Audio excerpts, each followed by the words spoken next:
his eyes were bloodshot red. I swear to God, he had the orange joint. He still put up 40. How was it like playing against MJ your rookie year? Shaking in my boots. And I was terrified being out there with Michael Jordan the first time.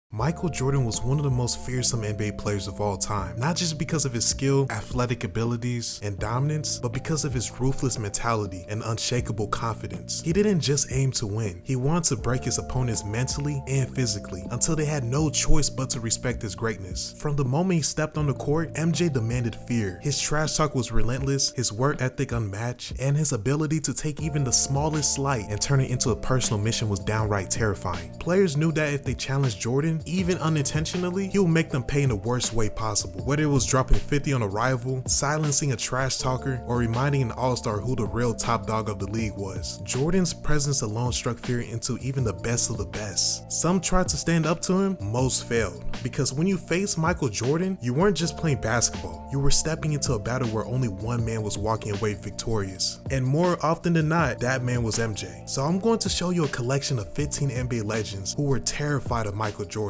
starting with Dominique Wilkins, also known as the human highlight film. Even Wilkins himself admitted that Jordan had an intimidation factor that couldn't be ignored. If you ain't ever faced him, you don't understand. If you ain't ever faced Mike, Only a real one, you yeah. can't make that comment. Yeah. Man, I played against some of the most hard-nosed, talented players that ever played this game. He was a phenomenon, and he had attitude to go with it. I mean, he was. When you played against Mike, his eyes was bloodshot red every game. Like he was possessed. I used to say to myself, "Oh, I got to go work tonight because Jesus is coming." You know, and so he and I, you know, we had so much respect. But I'm gonna tell you when I knew how good he was. When we was in college, I was a junior, he was a freshman. We played in Carolina, and the first time James Worthy and I had a chance to play against one another since high school. Because in high school, we came out the same area, but never played against each other. So that Carolina game we played, we going back and forth. So the first play of the game, I went up and I caught, Worthy's finger roll. And I wanted to, set the tone. I threw it like 6-row in the stand, let's go, we gonna go. And the game was back and forth, the whole game, close. Worthy was having a hell of a game. I was having a hell of a game. In the last 2 minutes of the game, a young kid named Michael Jordan took over by himself. Freshman. That's freshman. Because like I said, if you haven't played against Mike, you have no clue. You have no clue how good he is. Kevin Garnett was among the most fearless, trash-talking players the NBA has ever seen. He built his legacy on intensity, never backing down from anyone. But even KG, one of the most intimidating players in NBA history, felt the presence of Michael Jordan in a way that shook him. For Garnett, it wasn't just about a single game or moment. It was the aura that Jordan carried with him every time he stepped on the court. Here's a clip of KG himself sharing that experience and explaining why Michael Jordan was still terrifying even in his later years. Let me ask you something. When you stepped on that court with MJ, did he have a glow? I swear to God, he had the orange joint. Hey, listen, I'm not even laughing at this. So look, you ever, I had a hold on, chance. you ever look into the sun? Don't do this, but look into the sun, and if you look into the sun and look back at something, you're gonna see like a green, right? Man, listen, and and from North Carolina, to look hear at that, Jordan, you gonna to see hear an that, orange? Lord, listen, I'm in Chicago, I hear it. The nigga walk out here, I swear to God, it seems like everything is stopped. This nigga is moving like in slow motion. Every motherfucker in here looking at him, and he know it. Right. I already know. Yeah, Mike was a though, both times, because he was still talking that. Yep, still talking. Talking that. He was still skilled. It was just health with him. And I had to guard that. Gave us 40. Man, I got like 38 of that too. Yeah. He was too dribbling. I ain't played the 3 in a minute, but Flip like, nah, you the only one that can guard. I'm like, we got 2 guards on here. Our 2 skate. No, you're gonna guard. I'm like, all right, cool, I ain't tripping, let's get it. Too slow, ho. Damn. Whatever, ho. Whatever, ho. Watch out, ho. They wasn't even in no triangle. He started making up the triangle as he was doing that. Set it right here. Now, watch out. Whatever, ho. Man, what? That motherfucker took that shit. He came out one time, shot that motherfucker so high, I jumped, and I was just like, oh, I can't even. Oh, man. Alonzo Mourning was among the toughest, most physical big men of the 90s. A 6'10 enforcer known for his shot blocking and rebounding. Mourning didn't fear much, but MJ made sure to give Alonzo Mourning one of the most demoralizing welcome to the NBA moments of all time. What do you think was your welcome to the NBA moment? MJ. Pippen gets it to Jordan. Michael challenges and slams. Took a breath before he said it. Hey, we gonna start calling them initials. Initials. Yeah. MJ did it. When he dunked on me. Oh, Yeah, he dunked on me, screamed, he flexed and screamed. I was like, man, I because I remember had that blocked one. a bunch of shots, you know, he came on. It was like, I mean, the roar after he dunked on me, man, I was like, okay. Yeah. At home or in Chicago? Oh, it was at home. Oh, he got me good.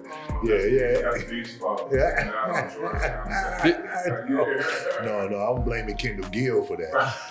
Yeah, Kendall Gill was always talking shit to Mike. And I'm like, Mike, yo, he gonna blow past you. He coming at me. Yeah. He coming at me. Reggie Miller was one of the most fearless shooters in NBA history. He built his career on clutch performances, trash talk, and never backing down from the league's biggest stars. But even Miller, one of the greatest competitors of his era, learned the hard way that you don't mess with Michael Jordan. Smitty can attest to this. We had to guard him, 35 to 40 minutes a game. And he was the Shaq of shooting guards because there's no way you were going to move him off the post. He was cat quick, and on top of that, he was going to embarrass you in front of your family and friends. So having said all that, if I'm starting a franchise, not only do I want to put people in the seats, because Michael will do that, but his skill level was so far ahead of everyone else. We're playing this exhibition game, and Michael's going through the motion, and Chuck Person, who's on my team, who's a trash talker as well, is like, can you believe Michael Jordan? The guy everyone's talking about, who's supposed to be able to walk on water, you're out here killing him, Reg. This is in the first half. He's like, you should be talking to him. He's like, you're right, Michael, who do you think you are? The great Michael Jordan? That's right, there's a new kid on town, right? Kind of looks at me and starts shaking his head. So at half, I have 10, and he has 4 points, right? I'm doing all this talking. He's like, okay. Into the game in the second half, he ended up with 44. And I ended up with 12. So he outscored me 40-2. And as he's walking off, he's like, be sure and be careful, you never talk to Black Jesus like that. Okay, I'm so sorry. I'm so sorry, Black Jesus. I'm so sorry. Did you ever do it again? Never to Michael Jordan.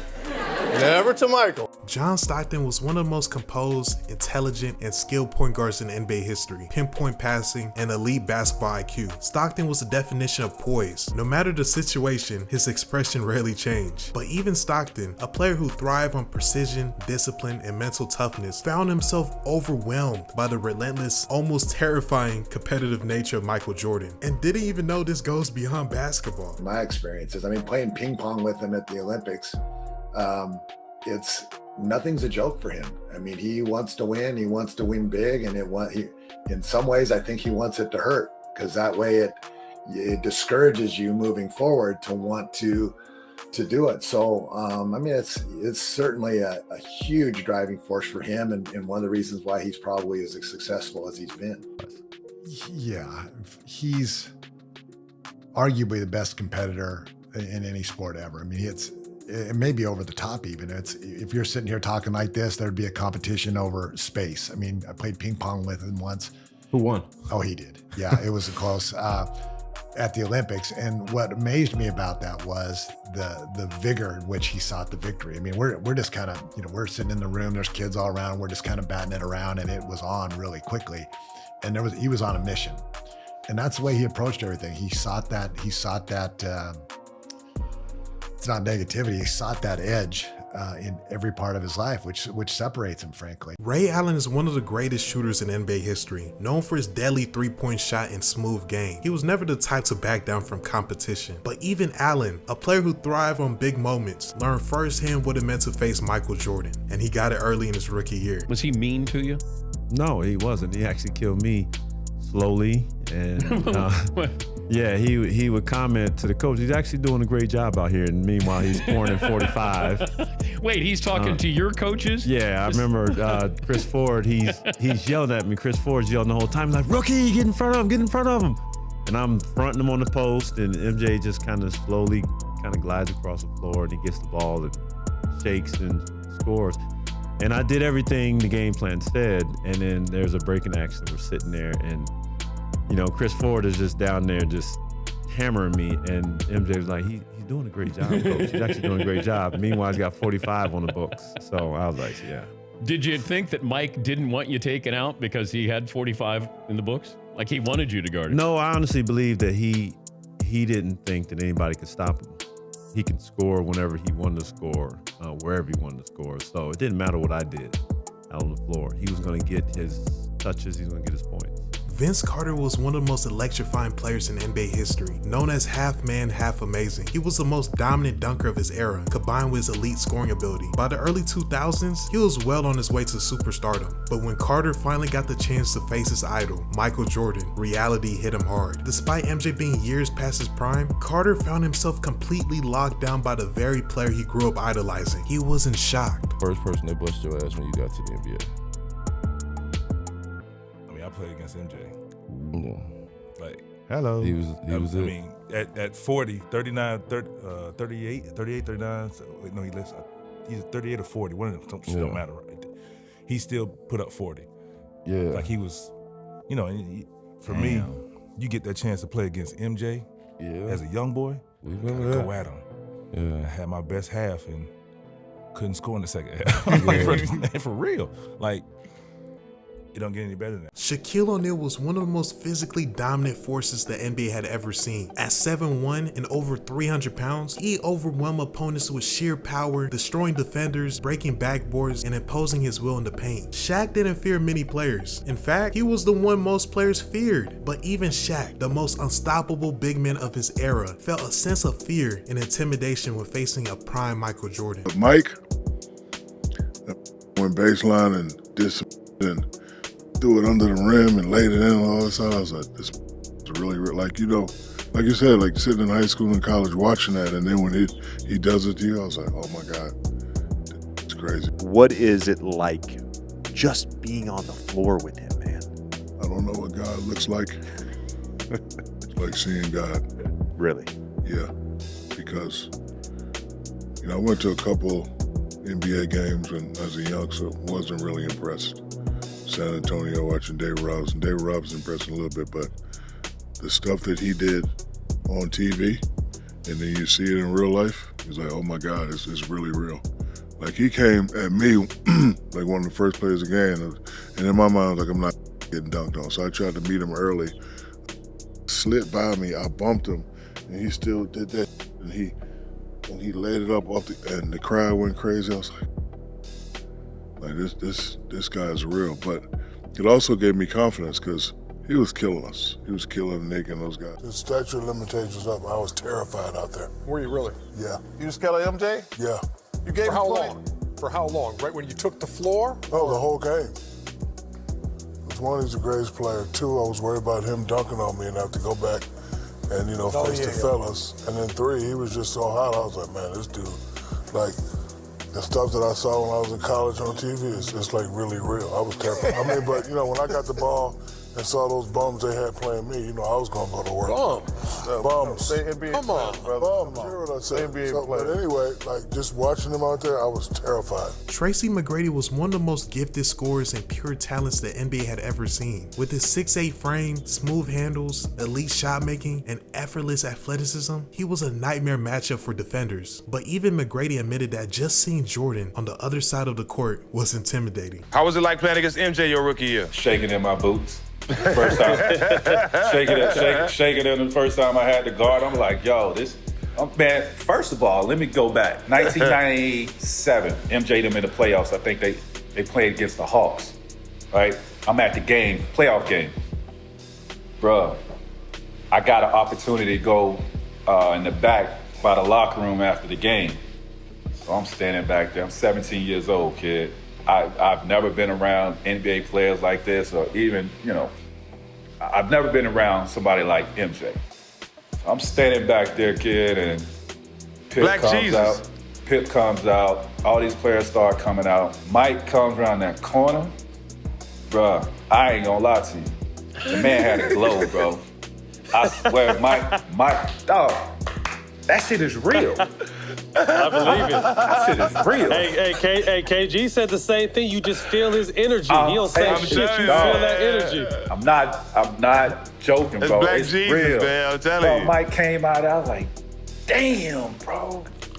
I ain't know what to say, man. I was like, that's MJ, dog. That's MJ. So fast forward, I'm on the court with him for my rookie year. It took me about a quarter to get over the fact that this Mike. Charles Barkley was always one of the most confident and dominant players on the court, never believing anyone was better than him. But after the 1993 NBA Finals, where Michael Jordan torched the Suns with 41 points per game, Barkley had to face a shocking reality. Someone was actually better than him. For Barkley, it wasn't just about Jordan's size or freakish athletic abilities. It was the way MJ played the game, the relentless will to win, the mind games, the way he took over whenever it mattered most. No matter how hard Barkley and the Suns fought, Jordan wouldn't go away. We lost game 1 because we were so nervous. But in game 2, I played as well as I could play. Barkley from the outside. Barkley.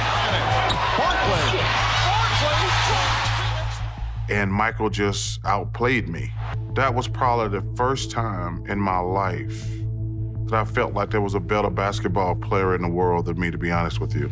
Was one of the most skilled and versatile big men of his era. With this unique combination of elite passing, scoring, rebounding, and basketball IQ, he was a dominant force in the NBA. But before he even set foot in the league, Webber got a first-hand lesson on what made Michael Jordan the most feared player in basketball.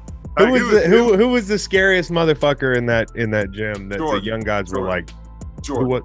Jordan. He, you know, like the drills that you do every day just to become a better player, and you do them hard. Like, he was playing that way in the game. He was denying, seeing the man in the ball, turning, talking on defense, elbowing guys as they came through the paint. Like, we saw his greatness, and he shut anyone that he was checking down. It was not a game. The same with Pippen, the same with Ewing. Those guys came out and played. We caught them slipping. That's all I can honestly say. We beat them, we caught them slipping, but they ain't slipped no more because they beat our ass every day for the rest of that practice. What would you tell me about playing Jordan in the playoffs? I would say stay focused. Do not fall for the gimmicks. Do not talk to him. Don't talk. Don't give him any incentive. Just playing your hardest quietly is the best thing you could do against Jordan. If you play your hardest and he misses a shot and you go, it's over. Like anything you do is poking the bear. Playing against Jordan, man, that was some fun and scary times. Isaiah Thomas is one of the toughest, smartest, and most skilled point guards in NBA history. As the leader of the Detroit Pistons Bad Boys dynasty, he was known for his relentless competitive spirit and has taken down some of the greatest players of all time. But when it came to Michael Jordan, even Thomas felt the overwhelming presence of when Michael Jordan came to the scene. As you know, the Pistons physically dominated Jordan, implementing the infamous Jordan rules to try and keep him under control. They knocked him to the floor, double-teamed him, and made every possession a war. But despite their success in the late 80s, deep down Thomas knew Jordan was coming, and there was nothing he could do to stop it. And he had the fifth passing lane, and what I mean by the fifth passing lane, I mean, we was just all scared of Jordan, so I mean, you know, when you show me against him, yeah, I get a little hot. But I couldn't stop Jordan. I mean, you know, I'm looking at the highlights of Jordan, and, you know, every single time we double-teamed Jordan down court, but he still averaged, his regular season average against the Pistons was 37.5. Good grief. And then some nights he would get hot, Q. Steve Nash, one of my favorite point guards of all time. He was one of the craftiest, smartest, and most skilled point guards in NBA history. Known for his elite court vision and ability to control the pace of the game, Nash has spoken about how MJ's presence alone was different from any other superstar. It wasn't just about Jordan's skill and scoring ability. It was the way he carried himself, the way he dominated not just with his game, but with his mentality. The moment you stepped on the court against Jordan, you can feel that you're in the presence face of someone greater. Here's Steve Nash himself explain just how intimidating it was to step onto the court with Michael Jordan. You know, MJ was must-see TV. Like, anytime he was on TV, like, it was must-see. And WGN. He just had this charisma on top of all the gifts and skills and mentally, you know, how great he is. I mean, playing against him, the one thing that I think that he was unlike any other player I've ever played against is that there was a real fear playing against him. Like people, I've never seen like the league be kind of fearful of a player or have that much reverence for a player. No matter who has come since then, you know, that was a different feeling when you're playing Mike, because you just knew, you know, like there was such a seriousness and competitiveness and fire in him, and you know, there was a fear with how that was going to manifest itself potentially on any given night. So he was.